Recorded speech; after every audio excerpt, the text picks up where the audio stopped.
પાટણના ચકચારી બાળ તસ્કરી કૌભાંડમાં મોટો એક ખુલાસો સામે આવી રહ્યો છે। બાળ તસ્કરીમાં બીજું બાળક પણ મળી આવ્યું હોવાની માહિતી છે।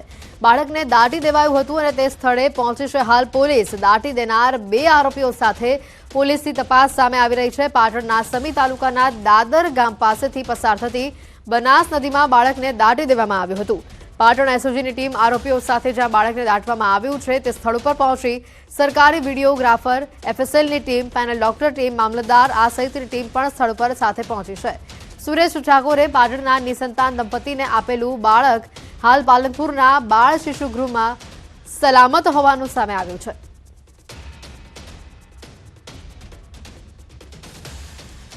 બાળ તસ્કરી બાબતે નવો જ એક ક્યાંક વળાંક સામે આવ્યો છે। ત્યારે દ્રશ્ય બતાવીશ કે દાદર અને કામલપુર વચ્ચે જે બ્રિજ આવેલો છે ને ત્યાં જે બનાસ નદી પસાર થયા છે ત્યાં એક નવજાત શિશુને ક્યાંક દફન કરવામાં આવ્યો હતો। તેની એસઓજીને ક્યાંક બાતમી માહિતી મળે છે અને એફએસએલની ટીમ, મામલતદાર તેમજ સરકારી વિડીયોગ્રાફી સાથે જે બાળકને દફન કરવામાં આવ્યો હતો નવજાત શિશુને તેના અવશેષો બહાર કાઢવાની પ્રક્રિયા હાથ ધરાઈ છે। જોકે સમગ્ર ઘટનાક્રમ પર વાત કરીએ તો પ્રથમ ઘટનાક્રમ સાતરપુરનો અંતરિયાળ વિસ્તાર જે કોરડા ગામ છે ત્યાંથી બહાર આવવા પામે છે, જ્યાં સુરેશ ઠાકોર નામનો ઈસમ બોગસ હોસ્પિટલ તેમજ બોગસ તબીબ બનીને ક્યાંક જે હોસ્પિટલ ખોલીને લોકોના આરોગ્ય સાથે છેડા કરતો હતો તે બાબતે સુરેશ ઠાકોરની એસઓજી પોલીસ ધરપકડ કરે છે અને ક્યાંક રિમાન્ડ મેળવીને તપાસ હાથ ધરે છે। ત્યારબાદ વધુ એક ક્યાંક નીરવ મોદી નામનો ઈસમ સુરેશ ઠાકોરને પકડ્યા બાદ એક વધુ બી ડિવિઝન પોલીસ મથકે ફરિયાદ નોંધવામાં આવે છે, જેમાં સુરેશ ઠાકોર નામનો જે બોગસ તબીબ પકડાય છે તે ક્યાંક 1.20 લાખ એટલે કે 1,20,000નો નવજાત શિશુ ક્યાંક નીરવ મોદીને વેચવામાં આવે છે તેવી ફરિયાદ નોંધાય છે। એટલે સમગ્ર ફરિયાદ બાબતે એસઓજી પોલીસ ક્યાંક સુરેશ ઠાકોરની વધુ પૂછતાછ કરે છે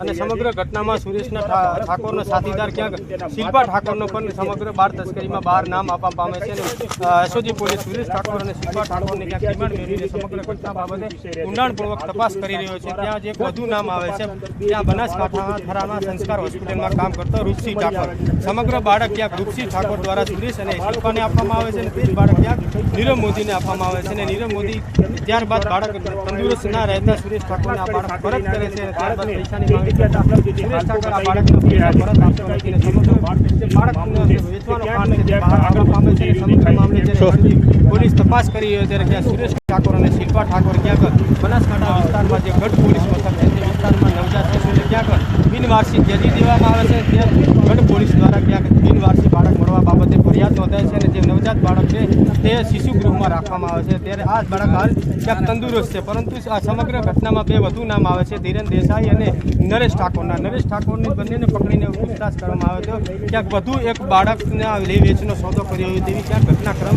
સામે આવે છે, જેમાં બાળક ક્યાંક મૃત પામે છે અને તે બાળકને ક્યાંક બનાસ નદીમાં દાટવામાં આવે છે તેવી ઘટનાક્રમ બહાર આવે છે। એટલે કે અત્યારે એસઓજી પોલીસ, એફએસએલની ટીમ તેમજ મામલતદારની ટીમ સમગ્ર અત્યારે બનાસ નદી ખાતે પહોંચી છે।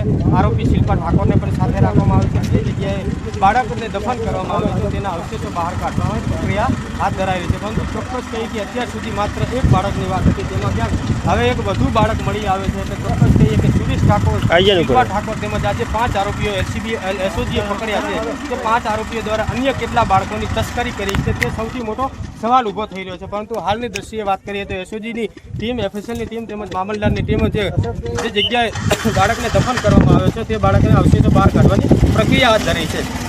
અશરફ ખાન, ન્યૂઝ 18 પાટણ। પાટણના બાળ તસ્કરી કૌભાંડનો રેલો બનાસકાંઠા બાદ હવે કચ્છ સુધી પહોંચ્યો છે। આ કૌભાંડનો રેલો હવે બનાસકાંઠાથી કચ્છના આડેસર સુધી પહોંચ્યો છે। આરોપી સુરેશ ઠાકોર, શિલ્પા ઠાકોર અને રૂપસંગ ઠાકોરની પૂછપરછમાં વધુ નવા બે નામ ખુલ્યા છે। કૌભાંડમાં અન્ય બે શખ્સની એસઓજીએ અટકાયત કરી હોવાની તપાસમાં સામે આવ્યું છે। નરેશ દેસાઈ અને ધીરેન ઠાકોરનું નામ સામે આવ્યું છે। નરેશ દેસાઈ આડેસરમાં બોગસ ડોક્ટર તરીકે કામ કરતો હતો। ધીરેન ઠાકોર પણ પહેલા ખાનગી હોસ્પિટલમાં કામ કરતો હતો। હાલ એસઓજી પોલીસે બે આરોપીઓની અટકાયત કરી વધુ તપાસ શરૂ કરી છે।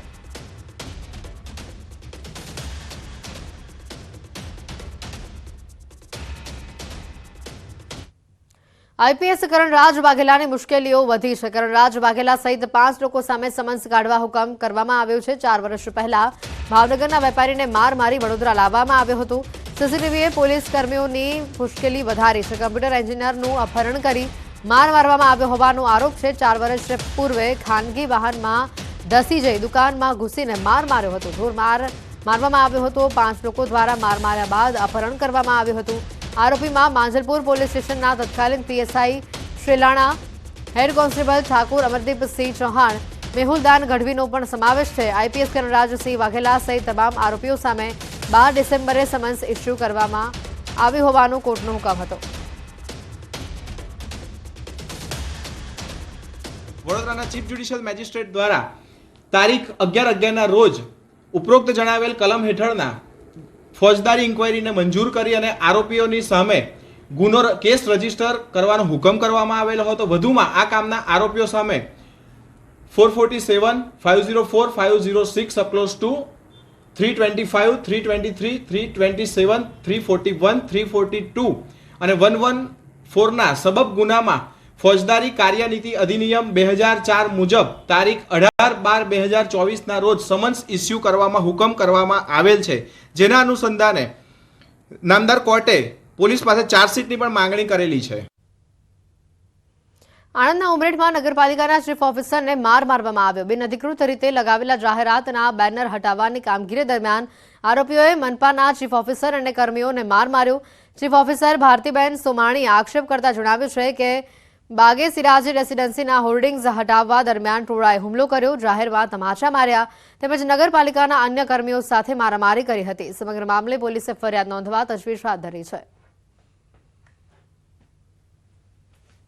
ટોળાએ ઉશ્કેરાવીને એમ કીધું કે આ તો બોર્ડ અહીંયા જ રહેશે અને અમારી સાથે બીભત્સ વર્તન કર્યું છે અને છેલ્લે પછી મારામારી પણ અમારી સાથે કરી છે. કર્મચારીઓને પણ માર્યા અને મારા ઉપર પણ હાથ ઉપાડેલો છે અને એ લોકોમાં જે નામ છે મને અજાણ છે પણ અહીંથી આજુબાજુથી જે કર્મચારીઓ છે એ લોકો તેને ઓળખે છે. રજૂઆત કરી કે ભાઈ તમે પરમિશન નથી લીધી એટલે તમારે બોર્ડ ઉતાર લેવું પડશે એમ. તો પેલા જે કોન્ટ્રાક્ટરના માણસોને જ્યાં જાહેર કરીને છે અમદાવાદી એ એમ કે બોર્ડ નહીં ઉતરે એમ. તો મેડમ કશું વાંધો નહીં, અમારી ટીમ દ્વારા અમે ઉતારી લઈશું એમ.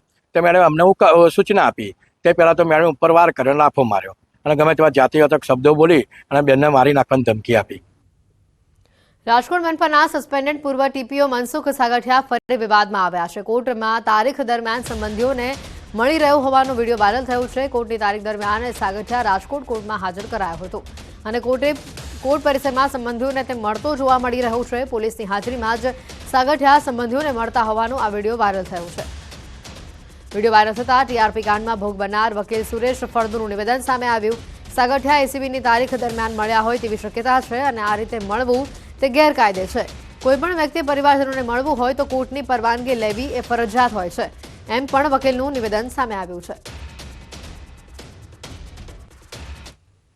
રાજકોટ મહાનગરપાલિકાના પૂર્વ સસ્પેન્ડેડ ટીપીઓ છે મનસુખ સાગઠિયા તે ફરી વિવાદમાં આવ્યા છે. કોર્ટ પરિસરમાં જ જે છે પરિવારને મળતા હોવાનો જે છે એ વિડીયો સામે આવ્યો છે. ત્યારે હાલ આપણી સાથે રાજકોટના વકીલ છે, આપણે એમની સાથે વાત કરીશું. સુરેશ ફળદુ વકીલ છે. સાહેબ, શું કહેશો, જે કઈ રીતના કયા કેસમાં હતા અને શું વિગત?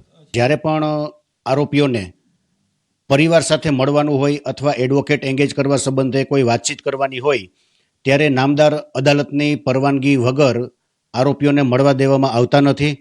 એડવોકેટ એંગેજ કરવા માટે વાતચીત કરવી હોય તો પણ કોર્ટની અંદર પરિવારને બેસી અને વાતચીત કરવા માટે પરવાનગી આપવામાં આવે છે.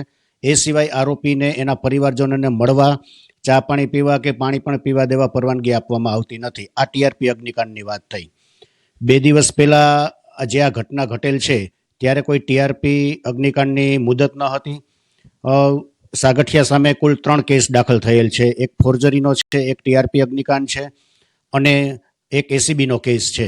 એટલે ટીઆરપી સિવાયના જો કોઈ કેસમાં તારીખ હોય અને આવેલ હોય અને કોર્ટ પરિસરમાં, કારણ કે એકલા વ્યક્તિ છે એ એના પરિવારને મળતા હતા એવી હકીકત છે. દરેક કેસમાં જોઈએ તો 1 થી વધુ આરોપી છે સિવાય કે એસીબી. તો એસીબીના કેસમાં એ તારીખે આવેલ હોય અને એના પરિવારને મળેલ હોય એવી ઘટના બનેલ હોય એવું શક્ય આપણે માની શકીએ.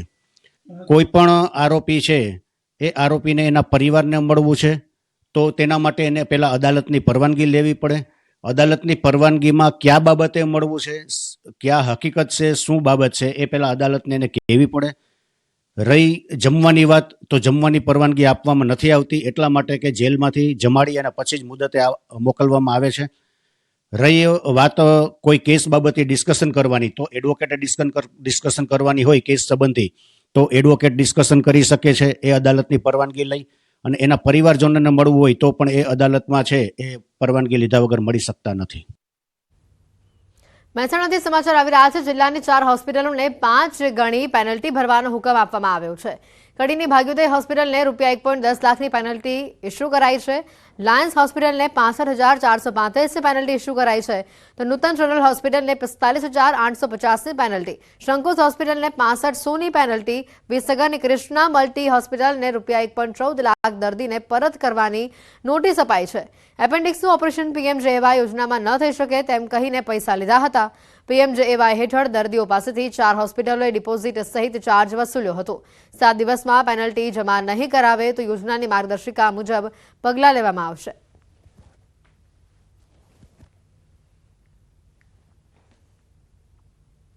દુષ્કર્મના કેસમાં ફરાર ભાજપ નેતા દીપુ પ્રજાપતિ દબોચાયો છે. આણંદમાં ભાજપ નગરસેવક પર જ દુષ્કર્મનો આરોપ છે. પરિણીતા સાથે દુષ્કર્મના કેસમાં દીપુ પ્રજાપતિ પકડાયો છે. વાસદ પાસેથી પસાર થતી હોવાની પોલીસને બાતમી મળી હતી. પરિણીત મહિલાએ આણંદ ટાઉન પોલીસ મથકમાં દીપુ પ્રજાપતિ વિરુદ્ધ ફરિયાદ નોંધાવી હતી. દુષ્કર્મનો ગુનો નોંધાતા ભાજપનો કાઉન્સિલર ફરાર થયો હતો.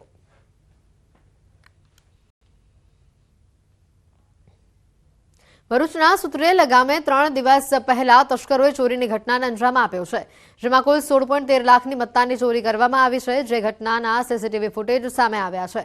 પોલીસે ફૂટેજના આધારે તસ્કરોને પકડવા ચક્રો ગતિમાન કર્યા છે. ઉલ્લેખનીય છે કે સુત્રેલ ગામે ખડકી ફળિયા વિસ્તારમાં રહેતા યોગેશભાઈ રાતના સમયે બહાર ગામ ગયા હતા. ત્યારે મકાન માલિક ઘરની બહાર હોવાનો લાભ લઈ તસ્કરોએ મકાનનું તાળું તોડી ચોરી કરી નાખી. મકાન માલિક ઘરે પરત આવતા ઘરનું તાળું તૂટેલું જોઈ ચોરી થયાની જાણ થઈ હતી, જેથી પોલીસ ફરિયાદ નોંધવામાં આવી હતી.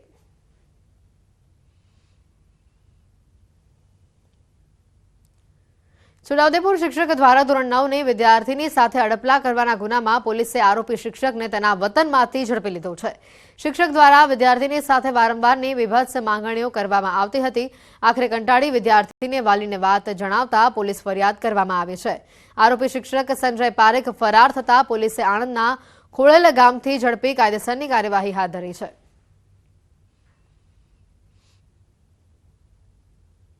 સ્કૂલના શિક્ષક હતા, જેથી જે ગુનો રજીસ્ટર કરી અલગ અલગ કલમથી ગુનો રજીસ્ટર કરી આરોપીને ઝડપવા માટે પોલીસની ટીમો કામમાં લાગેલી, જેમાં જે આરોપી જે છે એના ક્લાસ ટીચર સંજયભાઈ છોટુભાઈ પારેખ, એમના આણંદ એમનું ગામ આવેલું છે ખડોલ ગામ, ત્યાંથી એમના ઘરેથી ઝડપી લેવામાં આવેલ છે. પોરબંદરના લીમડા ચોક નજીક મોડી રાત્રે નશામાં હથિયાર સાથે એક શખ્સ દ્વારા બબાલની ઘટના બની છે.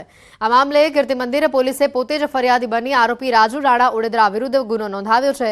આરોપી રાજુએ લીમડા ચોક નજીક કોઈ કારણોસર પોતાની કાર રસ્તા પર રાખી છરી અને પાઇપ સાથે રોફ જમાવતા થોડો સમય માટે ટ્રાફિક જામના દ્રશ્યો સર્જાયા હતા.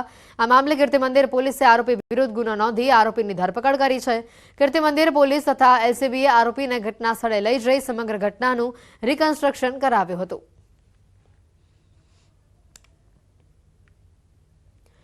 લીમડા ચોક પાસે જ આ પ્રકારની ઘટના બની. કીર્તિ મંદિર પોલીસે આરોપીની ધરપકડ કરી સમગ્ર મામલે કાયદેસરની કાર્યવાહી હાથ ધરી છે. આરોપીને સાથે રાખી ઘટનાનું રિકન્સ્ટ્રક્શન પણ કરાવવામાં આવ્યું. ગાંધીનગર ખાતે ગતરોજ આરોગ્ય મંત્રી ઋષિકેશ પટેલની અધ્યક્ષતામાં ક્લિનિકલ એસ્ટાબ્લિશમેન્ટ એક્ટ હેઠળની સ્ટેટ કાઉન્સિલની બેઠક યોજાઈ હતી, જેમાં ક્લિનિકલ એસ્ટાબ્લિશમેન્ટ એક્ટ હેઠળની પ્રવર્તમાન જોગવાઈઓ, જરૂરી સુધારા અને પ્રવર્તમાન સમયમાં થઈ રહેલ હોસ્પિટલના રજિસ્ટ્રેશન સંદર્ભેની વિગતવાર સમીક્ષા કરવામાં આવી. 12 માર્ચ 2025 સુધી તમામ હોસ્પિટલોએ આ એક્ટ હેઠળ ફરજિયાત રજિસ્ટ્રેશન કરાવવાની સૂચના અપાઈ છે. જો સમય અવધિમાં રજિસ્ટ્રેશન કરવામાં નહીં આવે તો તેવી આરોગ્ય સંસ્થાઓ સામે નાણાકીય તેમજ કાયદાકીય કાર્યવાહી કરવામાં આવશે. આ એક્ટ અંતર્ગત તમામ સરકારી આરોગ્ય સંસ્થાઓ, ખાનગી તેમજ ટ્રસ્ટ સંચાલિત સંસ્થાઓએ રજિસ્ટ્રેશન કરાવવાનું ફરજિયાત છે. એલોપેથી, આયુર્વેદિક, હોમિયોપેથી, સિદ્ધ અને યુનાની જેવી સેવાઓ આપતી તબીબી સંસ્થાઓએ પણ રજિસ્ટ્રેશન ફરજિયાત કરાવવાનું રહેશે.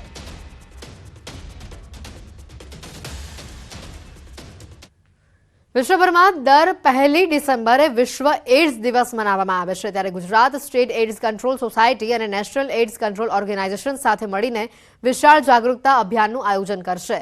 આ વર્ષની theme take the rights path, my health my રાઇટનો આ હેતુ HIV સંક્રમિત વ્યક્તિઓના અધિકારોનું રક્ષણ કરવાનો અને તેઓને સન્માનિત જીવન પ્રદાન કરવાનો છે. ગુજરાતમાં અનુમાનિત વયસ્ક HIV પ્રચાર એચઆઈવીનો પ્રસાર 2023માં ઘટીને 0.19% થયું છે, જે વર્ષ 2019માં એચઆઈવી સંક્રમણ દર પ્રતિ 1 લાખ અસંક્રમિત વ્યક્તિઓમાં 6 વ્યક્તિથી ઘટીને વર્ષ 2023માં 4 વ્યક્તિ થયું છે અને છેલ્લા 7 મહિનામાં 22,50,000થી વધુ લોકો સુધી એચઆઈવી સંબંધિત માર્ગદર્શન, તપાસ અને સારવાર સેવાઓ પહોંચી છે.